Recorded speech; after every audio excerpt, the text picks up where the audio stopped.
Scotland taught me so many things. Beautiful place, beautiful people, rich in culture. My favorite thing to do while I was there was just try and learn the Scottish accent. I butcher it, but I don't care. I have fun. What I do when I travel is I try to speak to people in their accent and see if they can catch me out. It's one of my favorite games. Like I'd walk into a store in Edinburgh and I'd just be like, "Good afternoon. I would like to buy a pair of shoes." We'd be like, "Where are you from?" "I'm from Scotland."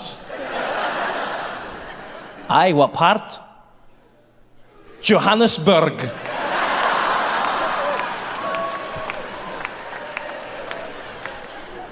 I love it though. I love accents not just because they sound fun and it's an interesting thing to do. I love accents because I'm always impressed by how much power they have over us, over our minds.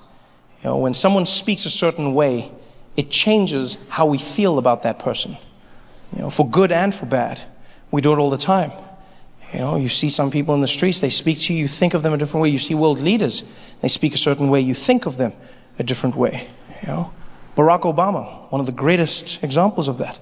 Everything about Barack Obama was by far the coolest president that has ever existed. Just everything about the man, That confidence, the smile, the swag. When you notice Barack, I would notice it in the small things. Like when he'd step out of Air Force One. He did it like no other president in the world. Normally presidents step out of their airplane in like a frumpy manner, there's no class or skill, just like come out. But Barack, he wouldn't step out, he'd emerge. He'd emerge like he was stepping out of the plane and into a music video. He'd just do that thing where he'd come out.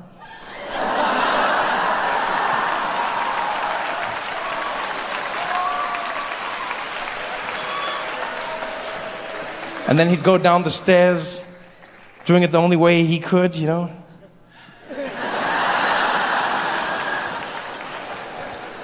way he descended, it almost looked like every time he hit the ground, he was just going to go into verse 1, Just straight in, just like, "Girl, I want to take you there, give you my Obamacare."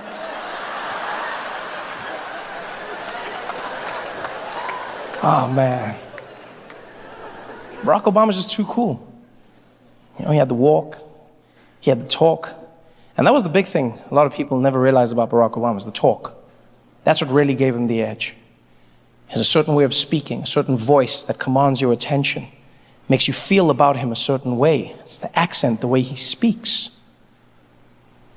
And I don't know how many people realize this, but Nelson Mandela had the same thing. Yeah. See, the thing Barack Obama has in his voice, that is the voice of a first black president. Now, a lot of people didn't notice that because he was the first and last first black president of the United States. So you wouldn't know to compare. I'm lucky in that I've gotten to be, I've gotten to live in the country of two first black presidents, namely Nelson Mandela and Barack Obama. So I know what I'm talking about. They both have that thing. It's just difficult to hear because Nelson Mandela is obviously South African and he was older, but they both had that thing in the voice. When Nelson Mandela would speak, a room would silence. You could feel the energy. "I believe that every person, regardless of the color of their skin, should have equal rights, and they may never be taken again. To those who would seek to oppress, I say to you, never and never again." And the people would lose their minds. And people would feel the chills because he had that thing. Like Nelson Mandela was destined for greatness because of that voice. He could not be a normal man with a voice like that. You can't do normal things with that voice. You are destined for greatness. You can't just be running around in the streets, "And a Kit Kat, please." No. It's so unique. You can't be silly. What are you making, prank phone calls? Who the hell is this? "I'm not telling you." It just doesn't work. I remember when Nelson Mandela was still alive, and he would tell jokes at press conferences and events, and no one would laugh. Because everyone thought a man who had been in jail for 27 years couldn't make a joke. And yet he still did. He still kept what was him. But it was partly because of that voice. He would tell the joke and it would just sound too epic for people to laugh. Everything he did, it'd just be like, knock, knock. He'd be like, let him in, let him in. No. You must say, who's there? He is so right. We've always got to ask, who's there? Who's here? Who are we? Oh my God. It was because of that voice. The first black president voice.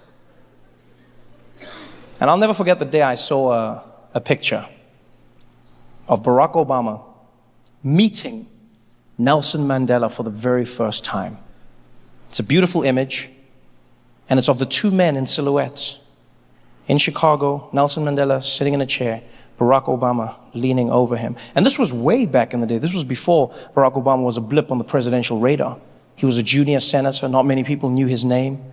Back then, he was driving around in his own car, no motorcade, had his aide with him. And that day they heard Nelson Mandela was going to be in Chicago meeting people. Barack Obama wanted to meet him his whole life. And so he rushed over there. And he was the last person Nelson Mandela saw, the last person he saw that day. And I always imagine Nelson Mandela was sitting in the room and his assistant came over. She was like, Mr. Mandela, I know we said we are done, but unfortunately there's just one person who would like to meet you, sir. I was like, Zelda, I'm so tired. Can we leave?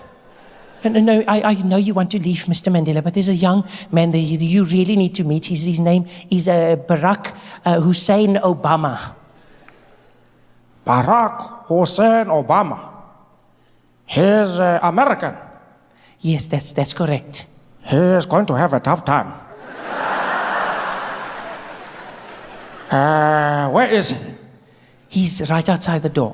Okay, show him in. Show Barack in. Okay, I'll be right back. And she went over to the door. She's like, Mr. Obama, Mr. Mandela will see you now. And Barack walked in. He was super excited to meet his idol. Nelson Mandela was sitting on the chair. He looked over. Young Barack, how are you? And Barack was like, oh man, Nelson Mandela, man, that's the craziest day of my life, man. I can't believe this shit right now. I can't believe I'm meeting Nelson Mandela for the first time, man. Oh man, I waited my whole life for this moment. I'm like, I won't be just like you, man. I read your books, man. I saw what you were doing in prison. I was like, I'm gonna be the first black president of America. I'm gonna do the same things you did, man. I'm gonna win those votes, and I'm gonna be the first black president of America. And Nelson Mandela was like, not with that voice.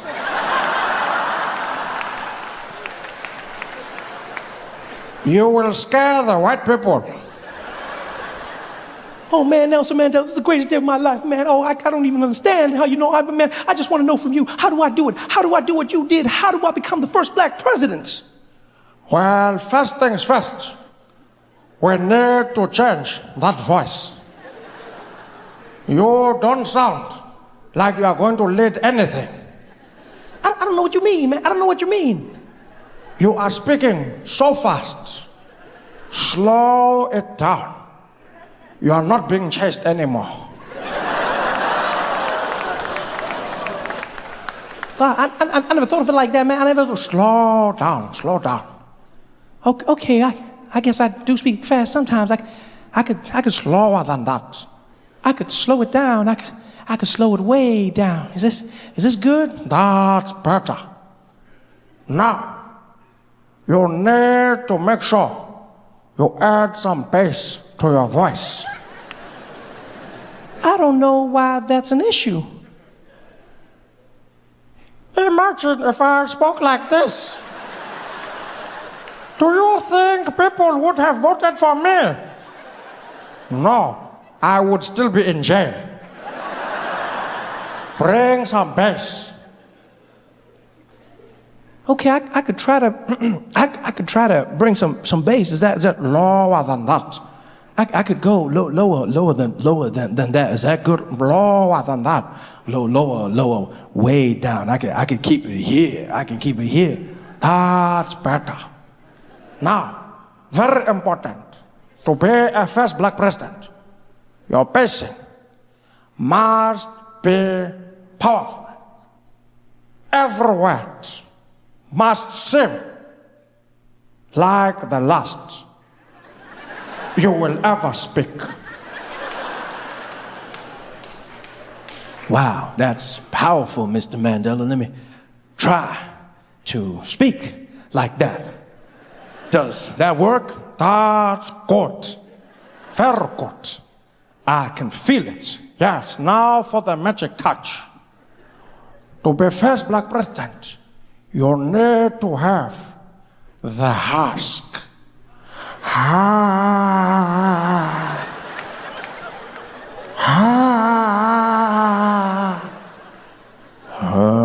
No more husky.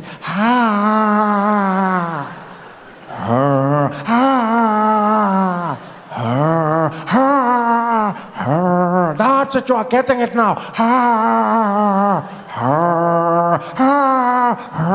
That's it. I think you've got it. Now repeat after me. America. America. No, the husk. Bring the husk back. America. America. America. America. America. America. Yes, I can feel it. Say, this is my country. This is my country. Yes, this is my dream. This is my dream. Yes, I can feel it. You are going to be the first black president. I don't know. Do you think we can do it? Yes, we can. Yes, we can. Yes, we can. Yes, we can. Yes, we can. Yes, we can. You've got it right. Now go get them, my nigga.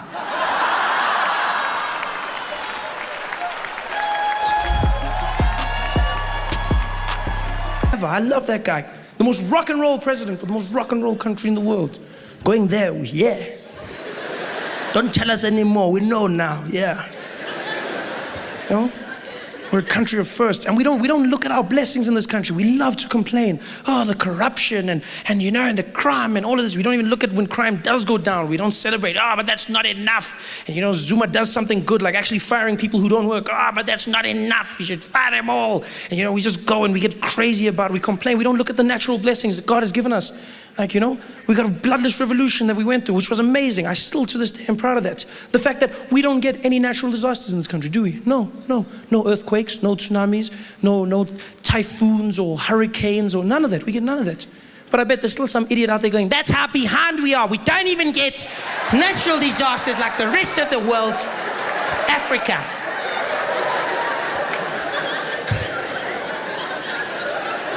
We're the coolest country in the world. Only country in the world that has 11 official languages. Only country. It's a testament to who we are. Only country that has multiple languages in their national anthem. Imagine that. No one else can claim that. Which is amazing. Shows how diverse we are. Also means we're the only country in the world where 99% of the population doesn't know what their anthem means. But still. Oh, you laugh, but it's true. We don't. We don't, like no one here. 99% of the population does not know what the anthem means.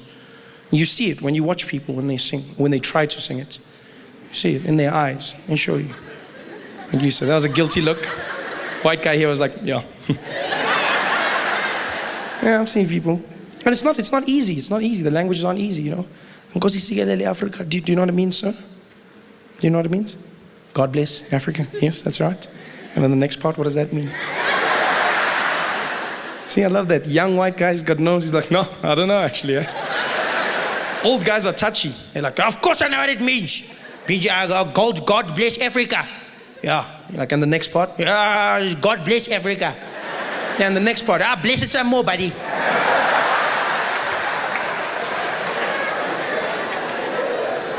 They sing it, but you don't know what it means. You know, it's simple in the beginning. Nkosi sikelele Africa. Everyone knows that bit. It gets a bit harder, you know. Maluphakanyiswa uphondo lwayo. I think it's very difficult in the second verse for some. Yeah, it gets quiet just like that. People don't know what's going on. And yet you sing.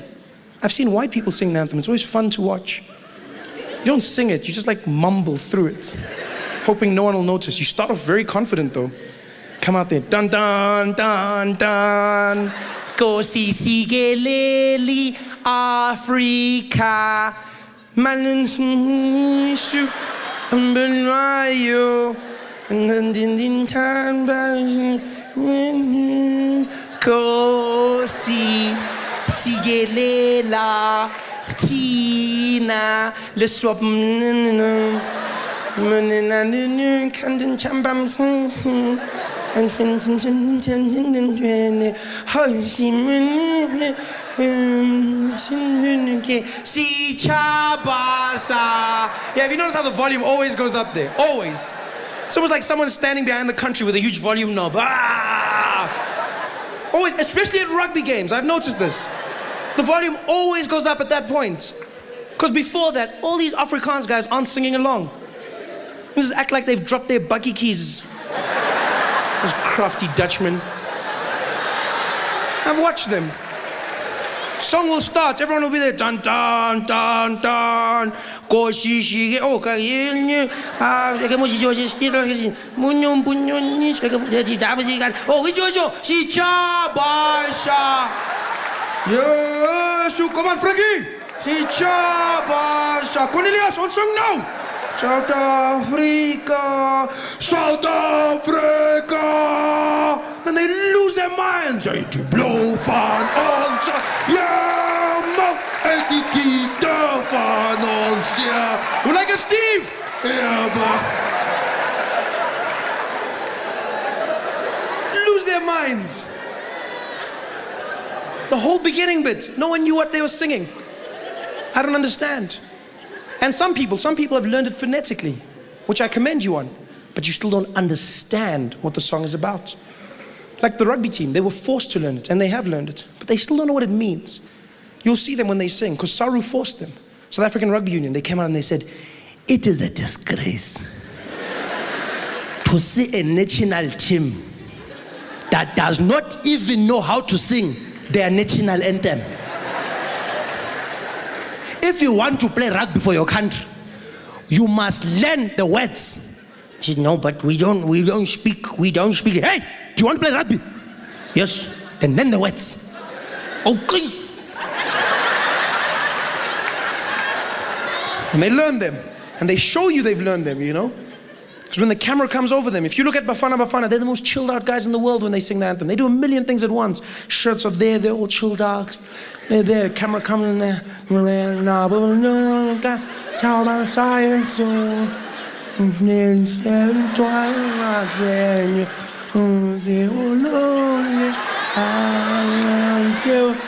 These guys are chilled.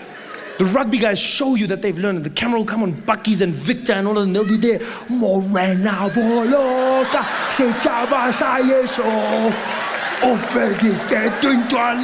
not holding each other. They're holding each other back.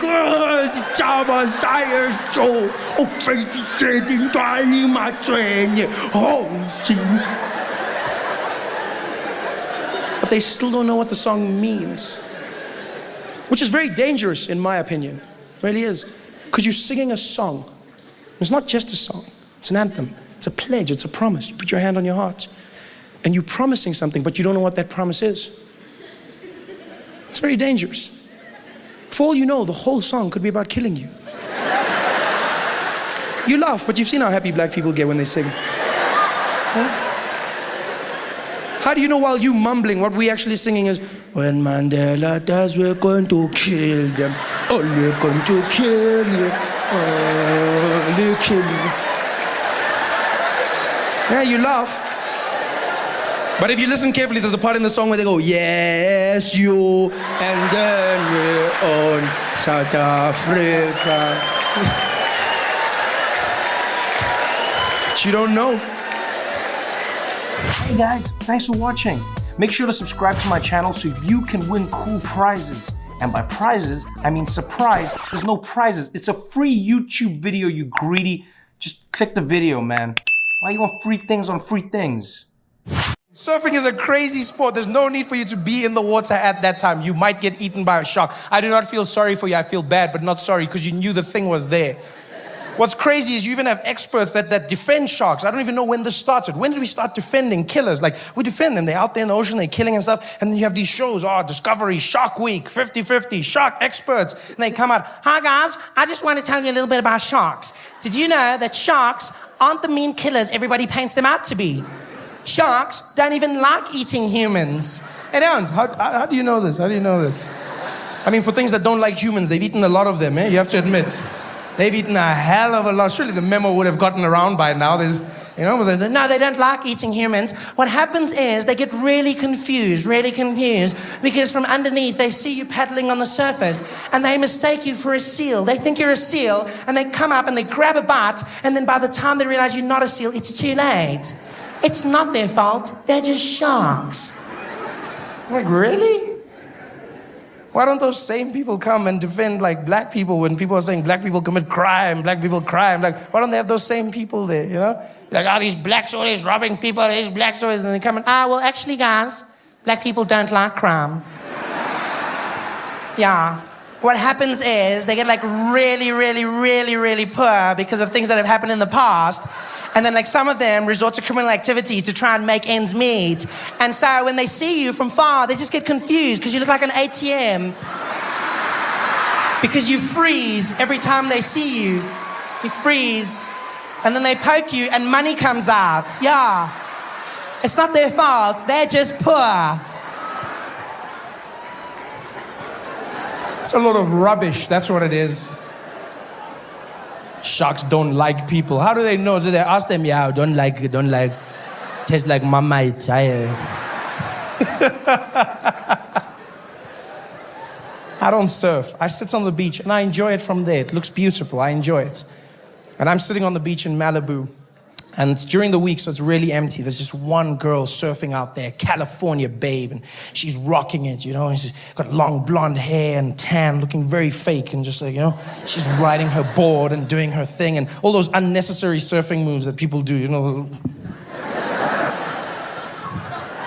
Just stay here, there's no need for. And surely, sure enough, at the end of it, like she's doing those things, and the wave comes like, and I was like, you're dead. But she wasn't. And she comes out of the water, and she's having the time of her life. And she looks over at me, and she's like, hey there, are you like gonna come in? The water's like super amazing. I said, no, thank you. No, thank you. I'm just gonna sit here. I'm just gonna sit here and watch you. You're very good. Keep it up. She's like, OMG, you talk funny. No, I don't talk funny. You talk funny. Where are you from? I'm from South Africa. She's like, oh, wow. Like Africa? How did you get here? What? I used my monkey grip under the plane. How did you get here? She doesn't even wait for my answer. She runs. She's in the water. She's doing her thing, surfing, having a good time, doing those things. She comes back out, and now all of a sudden we're best friends. She runs out onto the beach. She's like, hey, Africa. I'm like, hey, America.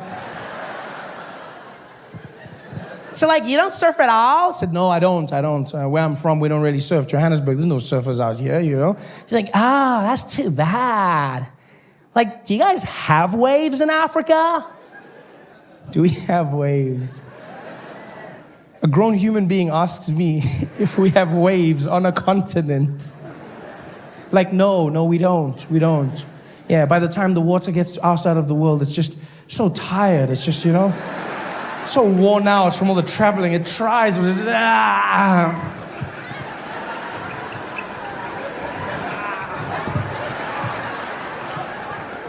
Do we have waves? She's brilliant. She says this and she runs back into the water, and every time she goes out there, it's like she comes back more stupid. It's almost like she's fishing for stupidity out there. It's almost like there is a shark. She's like, yeah, ask him this now, ask him this. Because she comes back, and I'll never forget this. Till the day I die, I will not forget this conversation. She comes back onto the beach, and she stands next to me, and she's taking off her wetsuit, and she goes, so, like, Africa, can I, like, ask you a question? Yeah, go ahead. If you're, like, from Africa, have you, like, ever had AIDS?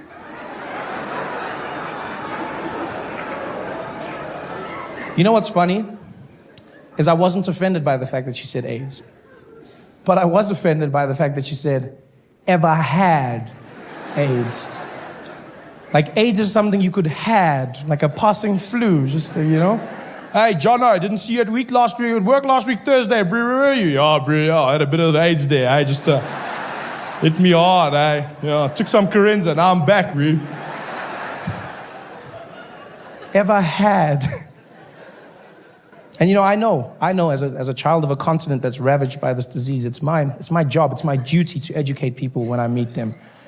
You know, it really is a part of who I am. But you know when you look at someone in their eyes and there's no hope.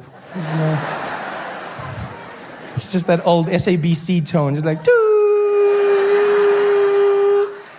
You know, so it's only two of us and I'm bored. I figure, why not have some fun? And so I look at her and I'm like, yes. Yes, America. I've had AIDS many, many times. She's like, oh, wow, really? Oh, my God. So aren't you going to be, like, super skinny and dead or something? I said, no, AIDS is not as bad as you think. It's just like chocolate, you know? You just shouldn't have too much at one time. You're just like, AIDS. Oh, too much AIDS. Oh. And then you stop for a bit, and then after you're like, more AIDS. You know, you just chill. She's like, wow, is it like chocolate? I said, yeah, you should try it sometime. She's like, No, that's disgusting.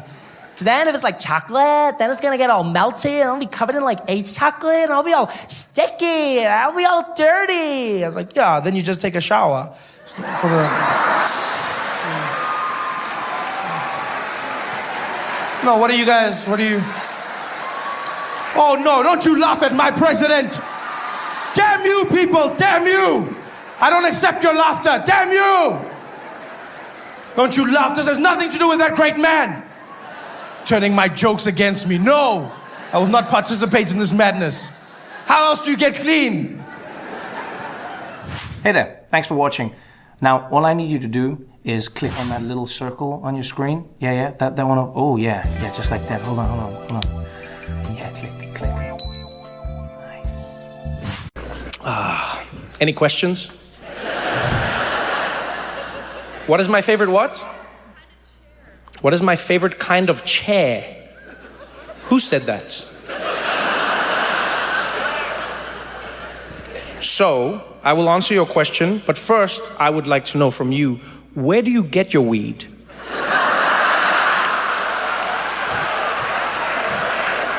That is one of the wildest questions any human being has ever asked me in my entire life. Are you saying like rocking chair or office chair? What are you looking for from me? I'm so intrigued by you right now. Like a rocking chair, or that's literally what you were asking me. Yo, those brownies are dope. Like, what kind of chair does he like? Like, I just want to know. I do like rocking chairs. My favorite chair is a swinging chair. Any chair that's suspended on like a chain and then swings, I like. But not a bench, the chair. Like, you know, it's just like you in the chair and then it swings. I like those. But I also like rocking. Any chair that moves when it's supposed to move is my favorite kind of chair. Yes. All the others I do not pay much attention to. But now that we've had this conversation, everywhere I sit from now on, I will think of you. What is your name? Oh, K-H-U-S-H-I, Kushi. I'll think every single time I sit. I will think of Kushi now. Did you say something? Did I get a house yet? No, I didn't. Thank you for asking. Thank you. I didn't. No, I sold my place a while ago, thinking I would then move to another place, and then interest rates did a thing, and then people were like, "We don't want to sell our houses." And then I was like, "But I sold mine," and they were like, "Well, that's your problem." And then I've been looking for houses ever since. It's weird, man. Looking for houses. You know what, like, it's like another market. Just the whole thing feels like scammy. You know? It just feels scammy. It's made me, I've been doing it for so long that I question everything now. Even the concept of home ownership. Because in America, like, the dream they'll sell you, they're like, you want to own your home. And you're like, why? And they're like, because this is your wealth. Because this is the financially savvy thing to do. But then when you look at the numbers, you're like, why does it feel like I pay more than if I rent? When they're like, yeah, don't worry about that. This is the better one. Because if you rent, you waste money. You pay every month. But if you own it, you pay every month. And when things break, you have to fix it. And you can never leave unless somebody wants to take it from you. But they don't. They do not. What's real estate like in Seattle? Is it, Yeah, see, all of you are just like, yeah, good luck living anywhere. You'll sell me your house? I love how quickly you said that. You're like, I'll sell you my house. I'll sell you my house. That's the weird thing with real estate. You don't want anybody's house if they're selling it. No, nobody wants to sell a good house. That's the weird thing, like, right? Real estate is almost like relationships. You don't want someone if they're single. You're like, what's wrong with you? What's the deal? I'm single. Yeah, what's your problem? Huh? You got termites? Huh? Where is your house, ma'am? North Capitol Hill. Oh, you've got fans. Are you actually selling? Yeah. Yeah. How quickly things changed. I showed a little interest and you started thinking about it. It's a weird one. Really, all of it is like, I just find it weird. You know? It's like, there's like an older generation that just bought the houses for nothing. And then now the younger generation is like, we can't buy the houses. We don't make enough money. Do you remember the game show Who Wants to Be a Millionaire? That was an evil cackle.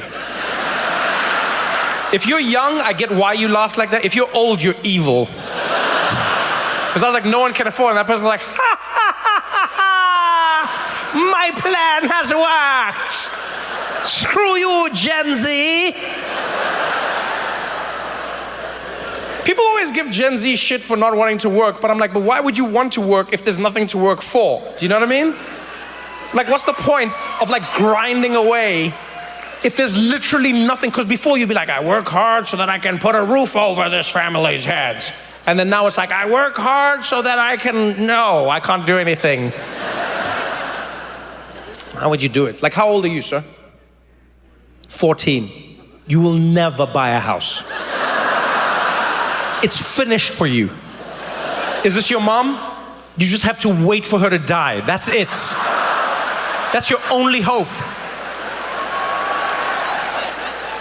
Do you have any siblings? You've got one, old or younger? Younger. Oh yeah, so it's you. You're gonna be the first one. She looks like she loves you. She looks at you like she loves you. You realize in like 4 or 5 years, that look's gonna change. What's your name? Jack. Jack? Yeah, she's gonna be like, hit the road, Jack. And don't you come back. And then you're gonna have to go look for a house, Jack. You won't find one, Jack. And then your mom's gonna be like, I worked and I got this house, you can do it too, but you can't, Jack, she's lying to you.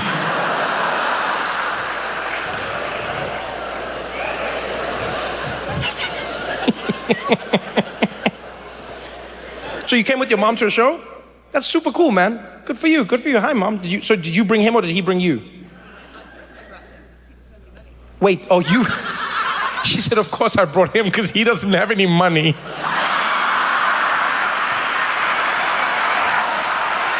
Damn, Jack, you got burned.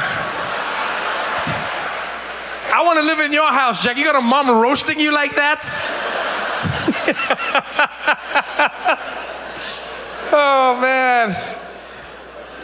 Oh, damn, I can't imagine your life, Jack. Just walking around. People are like, oh, where's your house, Jack? She's like, oh, he doesn't have one.